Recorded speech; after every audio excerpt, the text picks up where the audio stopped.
ஆன்மீக அன்பர்கள் அனைவருக்கும் வணக்கம்.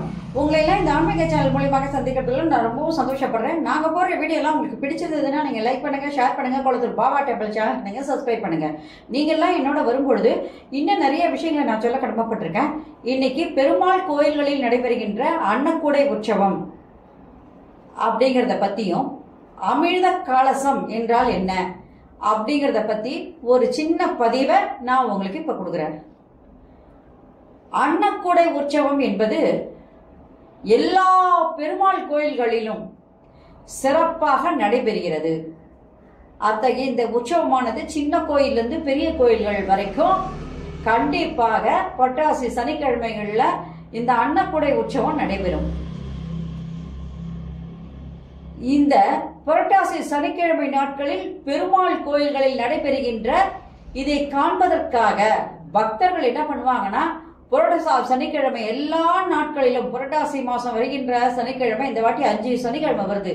இந்த 5 சனிக்கிழமை நாட்களிலும் பெருமாள் கோயில்களில் இறைவனை தரிசிப்பதற்காக என்ன பண்ணுவாங்க, கூட்டமாக வந்து கூட்டம் வந்து எப்படி இருக்கும்னா அலைமோதி கொண்டிருக்கும். ஏன்னா இறைவனை தரிசனம் செய்வதற்காக அன்றைய தினம் அன்னத்தை என்ன பண்ணுவாங்கன்னா குவியலாக குவித்து, கோயில்கள் என்ன பண்ணுவாங்கன்னா சாப்பாட்டை அப்படியே குவியலாக குவிப்பாங்க. அதை வந்து பிரசாதமாக இறைவனுக்கு படையில் இடுவார்கள். இந்த படையில் இடுகின்ற முறை வந்து ஒவ்வொரு கோயில்களுக்கும் அவர்களுடைய ஆகம விதிப்படி அந்த வழிபாடுகள் வந்து ஒவ்வொரு கோயில்களிலும் ஒவ்வொரு விதமாக நடைபெறும்.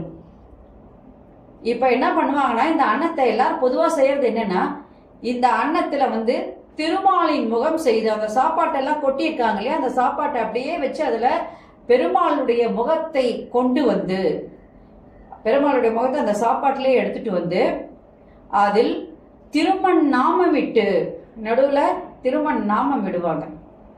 அதுக்கப்புறம் சங்கு சக்கரம் இவைகளை எல்லாம் அந்த உணவு படையல் பொருள்களாலேயே செய்வாங்க. சங்கு சக்கரம்லாம் அப்படிதான் இருக்கும். சக்கர பொங்கல் ஒரு பக்கம் இருக்கும், ஒரு பக்கம் பார்த்தா வெண்பொங்கல்ல அப்படியே சங்கு, ஒரு பக்கம் சக்கரம் எல்லாம் பண்ணி அதுக்கு நடுவில் என்ன பண்ணுவாங்கன்னா, அந்த மாதுளம் பழத்தால அழகா சக்கரத்துக்கெல்லாம் ஒரு கோடெல்லாம் வச்சு ரொம்ப அழகா தயார் பண்ணுவாங்க. கழுத்தெல்லாம் பார்த்தீங்கன்னா வடைகளை வந்து அப்படியே ஒரு நகை மாதிரி போட்டிருப்பாங்க. ஒரு பக்கம் ஜாங்கிரியா அடுக்குவாங்க. இதெல்லாம் கலர் கலரா இறைவனுக்கு நகைகள் மாட்டிய மாதிரி இருக்கும் பார்க்கறதுக்கு. அதனால இதெல்லாம் வந்து நம்ம வாயில சொன்னாலாம் பத்தாது, படங்கள்ல பார்த்தாலாம் பத்தாது. இது நேர்ல போய் நம்ம தரிசனம் செய்யணும். செஞ்சா அந்த திருமாலை நம்ம வந்து அங்க கண்கூடாக நம்மளுடைய இதயத்துல பார்க்க முடியும். அதுதான் உண்மையானது. அது மட்டும் இல்லாம இந்த சாப்பாடெல்லாம் படைக்கிறாங்கல்ல, அதை சுத்தி சுண்டல் வைப்பாங்க. சுண்டல் எல்லாம் வச்சு வடை போன்ற உணவு பண்டங்கள், லட்டு, ஜாங்கிரி என்னென்ன கிடைக்குதோ அந்த இனிப்பு வகைகள் எல்லாம், கார வகைகள் எல்லாம், இது எல்லாம் இன்னைக்கு படையலாக போடுவாங்க. என்னென்ன பழங்கள் இருக்கோ அந்த பழங்கள் எல்லாம் போட்டு அழகா வச்சிருவாங்க. இது மட்டும் இல்லாம சித்திரான்னங்கள் என்று சொல்லப்படுகின்ற 5 வகை சாதங்கள், என்னெல்லாம் புளி சாதம், தயிர் சாதம், எலுமிச்சை சாதம், அப்புறம் வந்து வெண்பொங்கல், சக்கரை பொங்கல், இது எல்லாம் அழகா அங்க வந்து அந்த படையல்ல போடுவாங்க. இதெல்லாம் குவிச்சு வச்சிருப்பாங்க அழகா பாக்குறதுக்கு.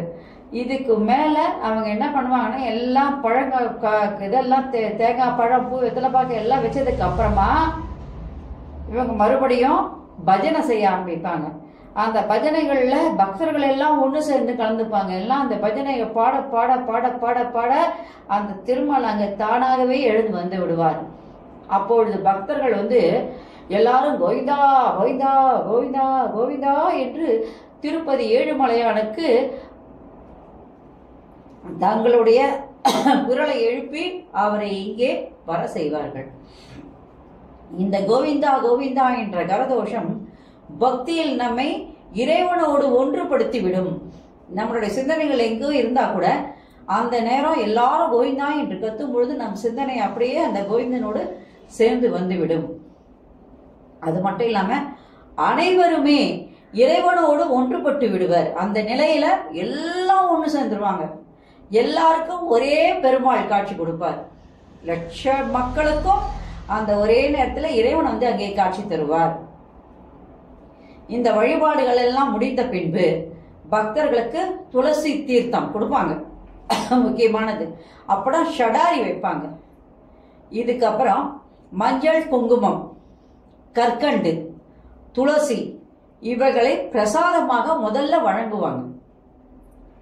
இதுக்கப்புறம் என்ன பண்ணுவாங்கன்னா, அந்த வெள்ளை சாதம் இருக்கு இல்லையா, அந்த வெள்ளை சாதத்துல சாம்பார் சேர்த்து, சாம்பார் சாதம், தயிர் சாதம் இதையெல்லாம் நல்லா பிசைஞ்சு மீதி இருக்கிற சாதத்தை, அந்த தயிர் சாதம் ஏற்கனவே தயிர் சாதம் பண்ணியிருப்பாங்க, அந்த சாதத்தோட இதையும் கலந்து நன்றாக பிசைந்து பக்தர்கள் அனைவருக்கும் அந்த படையலை அன்னதானமாக அன்றைய வழங்குவார். இதையே நீங்க வடக்கு பகுதியில பார்த்தீங்கன்னா கோவர்த்தனகிரி மலையை போல குவியலாக குவிச்சு விடுவாங்க. இவங்க இப்படி முகம் போட்டாங்கன்னா இவங்க வந்து மலை மாதிரி செஞ்சிருவாங்க. அப்படியே செய்து அந்த படையலுக்கு மேலே ஒரு செம்புல வந்து பாயசம் வைப்பாங்க. அந்த பாயசம் தான் என்னன்னு கேட்டீங்கன்னா அமிழ்த கலசம் என்று அழைக்கப்படுகிறது. அந்த பாயச கிண்ணத்துக்கு தான் அமிழ்த கலசம் என்று அது சொல்லப்படுகிறது. இதுக்கப்புறம் என்ன பண்ணுவாங்கன்னா, அந்த அவங்க பண்ற முகம் வந்து கிருஷ்ணர் முகமாக இருக்கும். இங்கெல்லாம் பெருமாளை கூப்பிட்டா அவங்க வந்து அங்க கிருஷ்ணரை கும்பிடுறாங்க.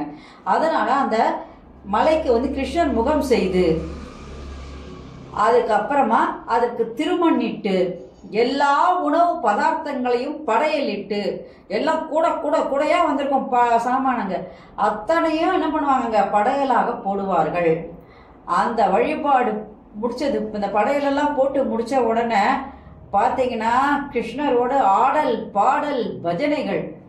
அந்த ஆடல் பாடல் செய்யும்போது நம்மளும் என்ன பண்ணுவோம், ஹரஹர கிருஷ்ணான்னு சொல்லி ஹரே ராமா ஹரே கிருஷ்ணா அப்படின்னு சொல்லி நம்மளும் என்ன பண்ணுவோம், அந்த பஜனையில ஒன்றாக கலந்து விடுவோம், கிருஷ்ணரோடு ஒன்றுபட்டு விடுவோம் என்று தான் சொல்ல வேண்டும். அந்த வழிபாடுகள்லாம் மிக மிக மிக சிறப்பாக இருக்கும். அனைவருக்கும் அந்த வழிபாட்டின் நேரத்துல இறைவனுடைய நாமத்தை தவிர எதுவுமே மனதிலும் சரி நினைவிலும் சரி அவர்களுடைய உயிரே அந்த இறைவனோடு ஒன்று சேர்ந்து விடும் என்று தான் சொல்ல வேண்டும்.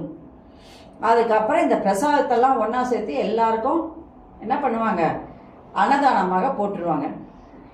இது அமிழ்த கலசத்துடன் கூடிய அன்னக்கூடை உற்சவம் என்று இதற்கு பெயர்.